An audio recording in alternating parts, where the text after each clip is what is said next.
Hi friends, આજે આપણે બનાવશું સુરતી અડદિયા પાક. અડદિયા પાક બનાવવા માટે આપણે પહેલાં ઘી લઈશું, પછી તેમાં મોળો માવો એડ કરશું.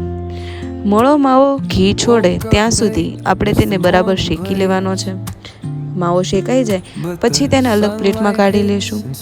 પછી પાછું ઘી એડ કરશું અને તેમાં આપણે ધીરે ધીરે ગુંદર એડ કરતા જઈશું. ગુંદરને આપણે સારી રીતે તળી લેવાનો છે. ગુંદર તળાઈ જાય પછી તેમાં આપણે પાછું ઘી એડ કરશું અને તેમાં અડદનો લોટ એડ કરશું. મેં અહીંયા અડદનો લોટ 500 ગ્રામ લીધેલો છે.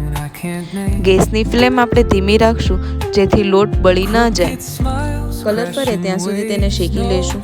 પછી ચાસણી બનાવવા માટે જેટલો અડદનો લોટ લીધો છે એટલી જ આપણે ખાંડ લેવાની છે.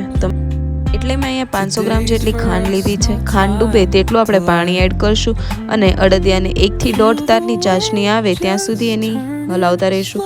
ત્યાં સુધી આપણે શેકેલા લોટમાં કોપરું, ડ્રાયફ્રૂટ્સ, તળેલો ગુંદર અને શેકેલો માવો એડ કરશું. ચાસણી થઈ જાય પછી આપણે તેને પણ એડ કરી લઈશું. બરાબર હલાવ્યા પછી તેને આપણે ગ્રીસ કરેલી થાળીમાં એડ કરી દઈશું.